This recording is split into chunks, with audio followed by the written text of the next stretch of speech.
কাগজৰ নাৱেৰে ভতিয়াই যোৱা বাটে সপোন সাধুলৈ উভতি যোৱা মনে সযতনে সামৰি থয় যতন আৰু উমাল সময় অকৰা নোহোৱা মৌনহিয়া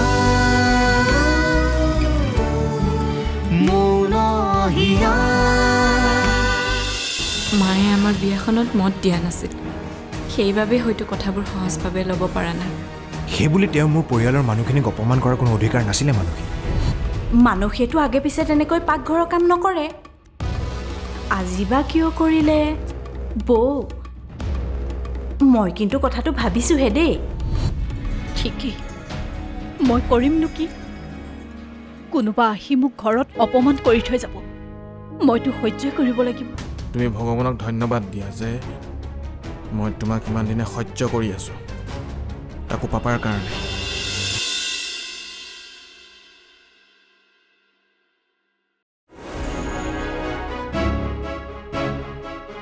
তই নাজানো অনুভৱ মোৰ কাৰণে কোন আছিল যাক লৈ মই সপোন দেখিছিলোঁ যাৰ লগত উৰেটো জীৱন একেলগে কটাম বুলি সপোনৰ বালিঘৰ সাজিছিলোঁ সেই অনুভৱ আজি মানসীৰ হৈ গ'ল সেই মানসীৰ যাৰ সুখ মই সহ্য কৰিব নোৱাৰোঁ বৈভৱী তইতো মোক কোনোদিনে কোৱা নাছিলি অনুভৱৰ প্ৰতি তোৰ এনেকুৱা এটা ফিলিংছ আছে বুলি মইতো ভাবিছিলোঁ হি জাষ্ট তোৰ কলিগ মোৰ সকলো শেষ হৈ গ'ল দাদা সকলো সপোন শেষ হৈ গ'ল ন তেনেকুৱা হ'ব নোৱাৰে তোৰ সপোন মই কেতিয়াও শেষ হ'ব দিব নোৱাৰোঁ তই চিন্তা নকৰিবি মই সকলো ঠিক কৰি দিম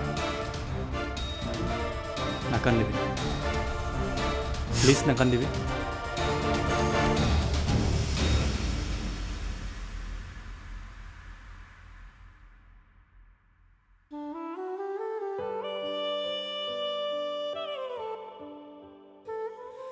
কাগজৰ নাৱেৰে ভতিয়াই যোৱা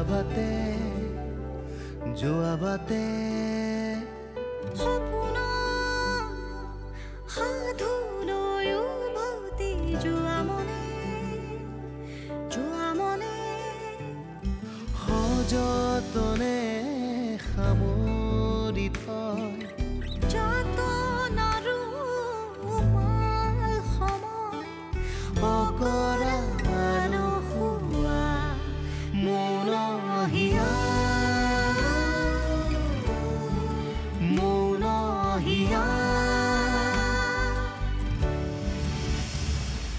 বৌ হৈ যোৱাবোৰ হৈ গ'ল আৰু ধৰি নাথাকিবা কিছুমান কথাই মনত বৰকৈ কষ্ট দিয়ে মইতো কোনোদিনে ভুলতো মানসীৰ একো বেয়া চিন্তা কৰা নাছিলোঁ সদায় নিজৰ ভণ্টি বুলিয়ে ভাবিছিলোঁ কিন্তু তাইৰ মাকে আজি যিখিনি কথা শুনাই থৈ গ'ল সেইখিনি একেবাৰে সহ্য কৰিব পৰা হোৱা নাই সেইটো ময়ো বুজি পাইছোঁ বৌ কিন্তু তুমিয়ে ভাবি চোৱাচোন মানসী বৌয়েতো তোমাক একো কোৱা নাই ন আচলতে বৌৰ মাকে এই বিয়াখন হোৱাটো বিচৰাই নাছিলে সেইকাৰণে চাগে এই চাঞ্চতে কথাখিনি শুনাই থৈ গ'ল কিন্তু তাত মোৰ বা আমাৰ কিবা দুখ আছে জানো সঁচাকৈ ইমান কথা কেনেকৈ শুনাব পাৰে সেইটো কথা ময়ো কওঁ বৌ মানসী বৌৰ মাকে এইটো বহুত ডাঙৰ ভুল কৰিছে কি কৰিবা শুনিবই লাগিব আমি সৰু মানুহ যেতিয়া মানসীৰ মাকৰ আচৰণৰ বাবে মই তোমাৰ ওচৰত ক্ষমা খুজিছোঁ এইবোৰ তুমি কি কৈছা অনুভৱ ইয়াত তোমাৰতো একো দুখ নাই আমাৰ পৰিয়ালক এনেকৈ অপমান কৰিব বুলি মই কেতিয়াও ভবা নাছিলোঁ ইয়াৰ উত্তৰ তেওঁ দিবই লাগিব অনুভৱ সেইবোৰ আকৌ নুলিয়াবা যি হৈ গ'ল হ'ল আৰু নহয় বৌ আমাৰ পৰিয়ালক এনেকৈ অপমান কৰি তেওঁ শান্তিত থাকিব নোৱাৰে দাদা ধৈৰ্য ধৰচোন অলপ ভাইটি প্লিজ কথাবোৰ আৰু নবঢ়াবা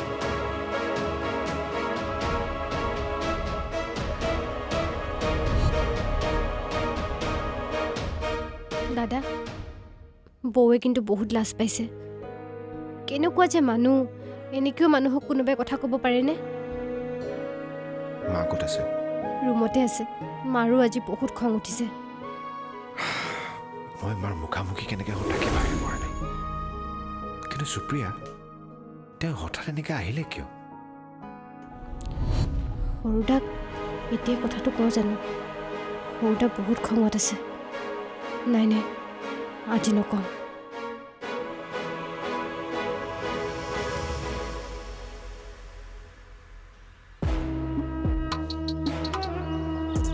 ৰতন দা কি হৈছে এনেকৈ মাতি পঠালে যে মই ভয়ে খাই গৈছিলোঁ তাতকৈনো তই আৰু কি কৰিব পাৰ এই ইয়াৰ কথাটো বাদ দিয়কচোন আপুনি কেলৈ মাতিলে কওকচোন আচ্ছা তই লাইফত কি বিচাৰ মানে কেনেকুৱা লাইফষ্টাইল বিচাৰ এতিয়া বিচৰাটোতো বহুতেই বিচাৰোঁ ৰতন দা এই ঘৰ গাড়ী পকেটত টকা যি মন যায় তাকে ল'ব পৰা এটা ক্ষমতা আৰু কিন্তু বিচাৰিলেনো কিডাল হ'ব তাকে আৰু বাবা তই মোকো বহুত টকা লাগে ৰতন দা অ'কে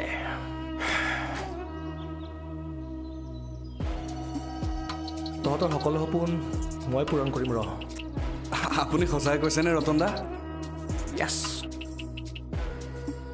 100% ট্ৰু কিন্তু এইবোৰ কেনেকৈ সম্ভৱ ৰতন দা য়েছ এই ৰতন থকালৈকে সকলো সম্ভৱ তহঁতে মাথো মই কোৱা ধৰণে কামবোৰ কৰি যা কিন্তু আমাৰ কামটো কি হ'ব কাম ৰ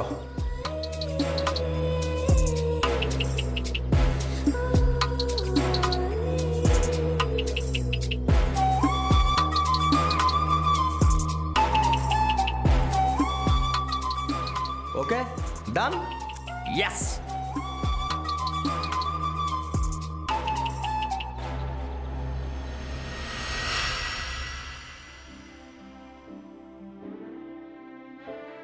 শুনাচোন কোৱা মই কালি গোটেই ৰাতিটো কথাটো চিন্তা কৰিছোঁ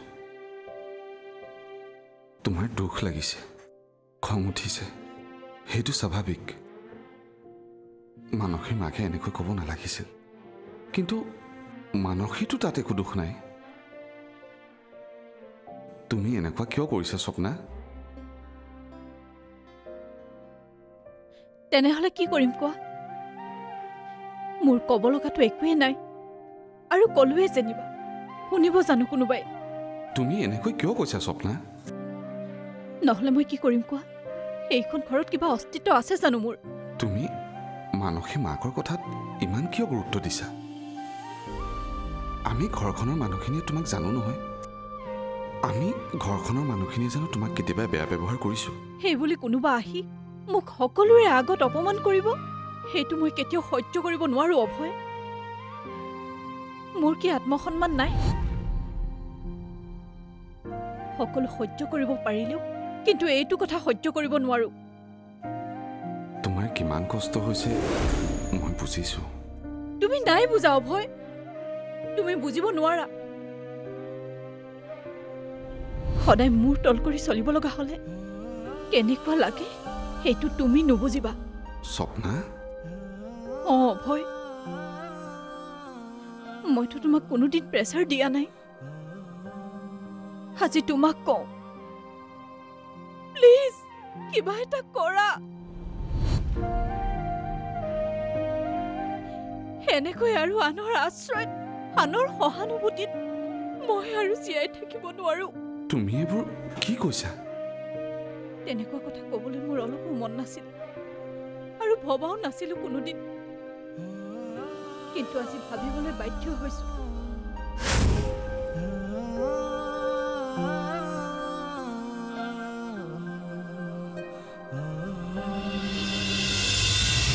তই যদি ভয় খাইছ তেতিয়া মই জোৰ নকৰোঁ এই নহয় ৰতন দা মই আছোতো আপোনাৰ লগত চিয়'ৰ অঁ পিছত না নকবি কিন্তু নকওঁ চিয়'ৰ মা মানসীৰ মাকে যিয়ে নকওক কিয় সত্য কি আমিতো জানো গতিকে ময়ো ভাবোঁ তেওঁৰ কথাত ইমান গুৰুত্ব দি লাভ নাই বাকী আমি যদি ঠিকে ঠাকে চলি থাকোঁ কোনেও আমাক একো উপকাৰ কৰিব নোৱাৰে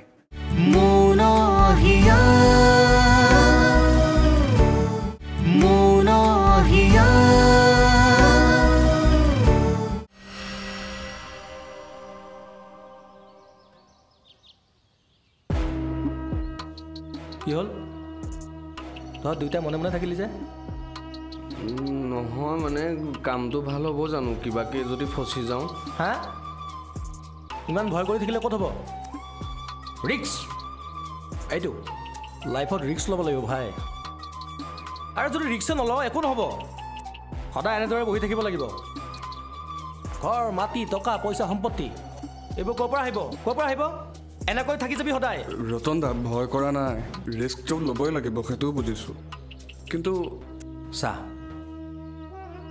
তহঁতে মোক কৈ আছিলি কাম লাগে সেইকাৰণে কামৰ কথা ক'লোঁ এতিয়া যদি তহঁতে নকৰ তেন্তে একো নাই মই বেলেগ মানুহ ল'ম আৰু ভাই মানুহৰতো অভাৱ নাই ঠিক আছে হ'ব তেন্তে এতিয়া মই যাওঁ নহয় ৰতন দা মই নকৰোঁ বুলি কোৱা নাই নহয় মই কথাটো নাই তই যদি ভয় খাইছ তেতিয়া মই জোৰ নকৰোঁ এই নহয় ৰতন দা মই আছোঁতো আপোনাৰ লগত চিয়'ৰ অঁ পিছত না নকবি কিন্তু নকওঁ চিয়'ৰ আৰু ফাৰুক তই ময়ো কৰিম অ'কে ডান ক'ত কেতিয়া কি কৰিব লাগে তহঁতক মই সোনকালে জনাম ঠিক আছে ফোন কৰি আছোঁ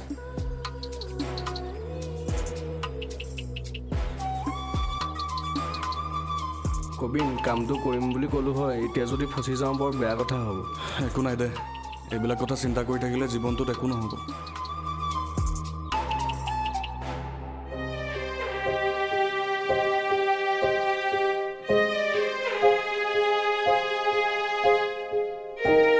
বাইদেউ আপুনিনো কিয় তেনেকৈ মন মাৰি থাকে সকলোৰে ভাগ্য তোৰ নিচিনা নহয় প্ৰতিভা বাইদেউ আপুনিনো কিয় তেনেকৈ ভাবে তইচোন জানই এইখন ঘৰত মোৰ কোনো একো মৰ্যাদাই নাই বাইদেউ আপুনি কিয় এনেকৈ সহ্য কৰি থাকে নকৰিলে জানো কিবা উপায় আছে নহ'লে মই কি কৰিম কলৈ যাম সেইবুলি আপুনি মনে মনে থাকিবনে আৰু শুনিছোঁ বাইদেউ অপৰাধ কৰাটো যিমান পাপ অপৰাধ সহ্য কৰি থকাটো হেনো সিমানেই পাপ কি অপৰাধৰ কথা কৈছ তই যিমানৰ মানুহ সিমানত থাকিবি চাকৰ হৈ তাইৰ মুখত বৰ কথা শুনা যা ইয়াৰ পৰা তোৰ নিজৰ কামত ধৰগৈ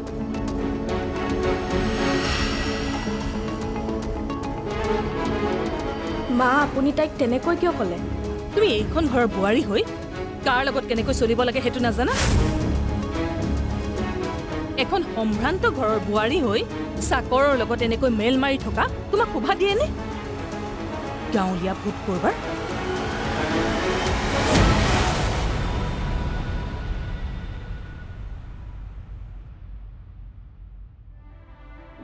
আপোনাৰ অভাৱ আজি বৰকৈ অনুভৱ কৰিছোঁ এনেকুৱা লাগিছে যেন ঘৰখনলৈ কিবা বিপদহে আহিব মই আপোনাক কথা দিছিলোঁ যে মই ঘৰখন ধৰি ৰাখিম কিন্তু নেজানো কিয় আজি মোৰ বৰ ভয় লাগিছে আপুনি মোক শক্তি দিয়ক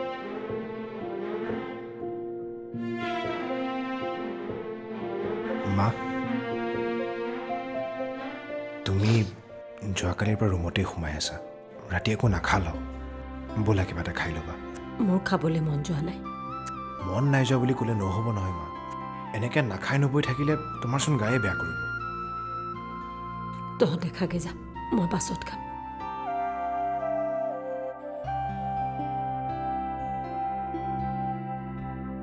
মই বুজিছোঁ মা তোমাক যোৱাকালিৰ কথাটোৱে আমনি কৰি আছে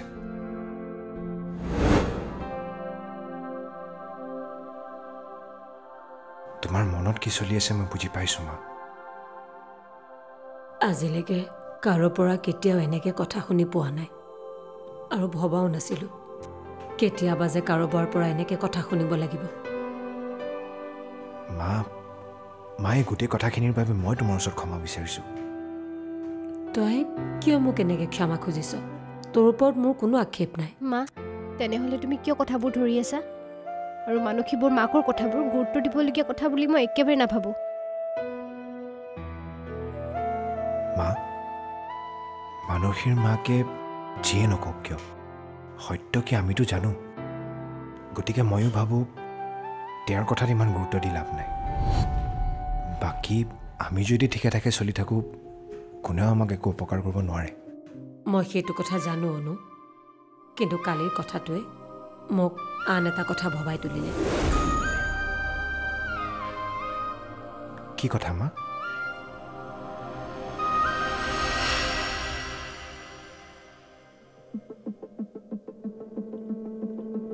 অভয়, ওলালি? পেহী দেৰিয়ে হৈছে। নিজৰ কামবোৰ ভালকৈ কৰিবি আকৌ। আজিকালি পইচা পাতি নহ'লে একো নহয়, বুজিছই নহয়। তুমি কোৱা কথাটো নোহোৱা নহয় বাৰু পেহী। স্বপ্নালীক কেনেকৈ কথা শুনাই থৈ গ'ল দেখিলি? পেহী, সেইবোৰ কথা আৰু নুলিয়াব। যি হ'ব লগা আছিল হৈ গ'ল। তোমালে মোৰ কেতিয়াবা বৰ বেয়া লাগে জানানে? আচৰিতো হওঁ। ভাবোঁ ইমান সহন শক্তি তুমি ক'ৰ পৰা পালা? ইমান মিছা কথা এটা তুমি ইমান সহজভাৱে মানি ল'ব নালাগিছিল। পেহী, মই ভাবিছোঁ সেইবোৰ কথা আৰু ধৰিও নাথাকোঁ, ভাবিও নাথাকোঁ। ঘৰ এখনত এনেকুৱা কথা কিছুমান হয়েই, কিন্তু এইবোৰ ধৰি থাকিলে জানো ভাল কথা হ'ব? ডাঙৰ দা, তোক মায়ে ৰুমলৈ মাতিছে। গৈছো। অভয় কাকো কিয় মাতিলে? অনুভৱকো অলপ আগতে বৌৰ ৰুমত কথা পাতি থকা দেখিছিলোঁ। পেহী, হা? মই অলপ মানসীৰ ওচৰৰ পৰা আহোঁগৈ। মানসীৰ ওচৰলৈ? কিয়? কালি মানসীক অলপ গাত লগাকৈয়ে ক'লোঁ তাই ৰুমতে সোমাই আছে, আৰু মোৰো মনটো বেয়া লাগি আছে। আৰু মই এনেকৈ ক'ব নালাগিছিল জানেনে পেহী? ইছ, তুমি ইমান বেয়াকৈনো কি ক'লা যে তাই ইমান বেয়া পাব? মই তোমাক যাবলৈ মানা কৰা নাই। তাইতো সেইটোৱে বিচাৰি আছে যে তুমি তাইৰ ওচৰলৈ যোৱা, সৰু হোৱা, চৰি কোৱা। তুমি কিন্তু সকলো কথা বৰ সহজভাৱে লোৱা দেই।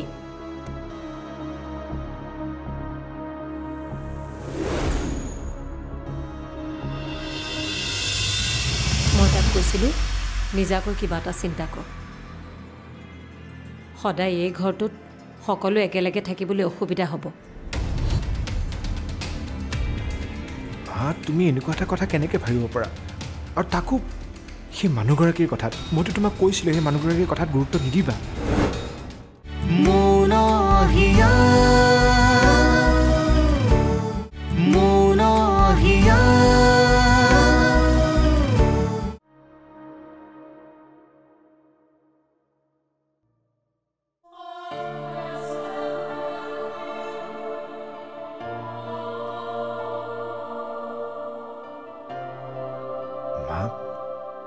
তুমি এইবোৰ কি কৈছা? ঠিকেই কৈছোঁ অনু। কিছুমান কথা আবেগেৰে ভাবিলে নহ'ব। বুকুত শিল থৈ ভাবিব লাগিব, আৰু তাৰ পাছত সিদ্ধান্ত ল'ব লাগিব। মা, তুমি এইটো সিদ্ধান্ত হঠাৎ কিয় ল'লা? হঠাৎ নহয়, বহুত দিনৰ পৰাই কথাটো ভাবি আছিলোঁ। সেইদিনা মই তোক এই বিষয়ে কৈছিলোঁ। দাদাক কি কৈছিলা মা? দাদা, তই কচোন। মায়ে কৈছিল মানে কৈছিল। মই তাক কৈছিলোঁ নিজাকৈ কিবা এটা চিন্তা কৰ।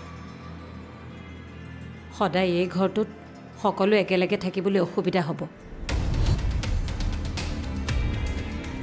তুমি এনেকুৱা এটা কথা কেনেকৈ ভাবিব পাৰা? আৰু তাকো সেই মানুহগৰাকীৰ কথাত। মইতো তোমাক কৈছিলোঁ সেই মানুহগৰাকীৰ কথাত গুৰুত্ব নিদিবা। মই মানসীৰ মাকৰ কাৰণে এই সিদ্ধান্ত লোৱা নাই। এদিন নহয় এদিনটো এই সিদ্ধান্ত ল'বই লাগিব। নাই, তুমি এনেকুৱা সিদ্ধান্ত ল'ব নোৱাৰা মা। মই তোমাক ল'বলৈ নিদিওঁ। দাদা, তই কৈ এটা নকওঁ কিয়? মইনো কি ক'ম? মায়ে যি ভাল দেখে ময়ো নভবা নহয়। তয়ো দাদা? তাৰমানে তহঁতে এইবোৰ আগৰ পৰাই ভাবি থৈছ? তেনেকুৱা একো নহয় অনু।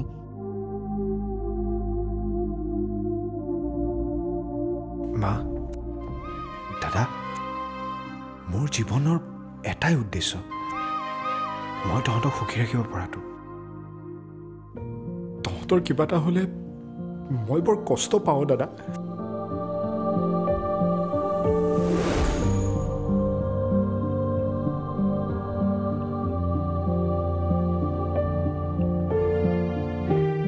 দেউতাই ঢুকোৱাৰ আগতে কৈ গৈছিলে, চাবি যাতে ঘৰখন কেতিয়াও ভাগি নাযায়। আৰু দাদা, মইতো সদায় সেয়াই চেষ্টা কৰোঁ যে ঘৰখন যাতে মই বান্ধি ৰাখিব পাৰোঁ।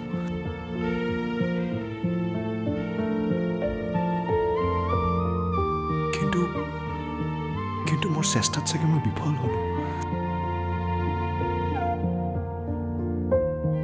নহ'লে মায়ে আজি এনেকুৱা এটা সিদ্ধান্ত নলয়। কাগজৰ নাৱেৰে ভটিয়াই যোৱা বাটে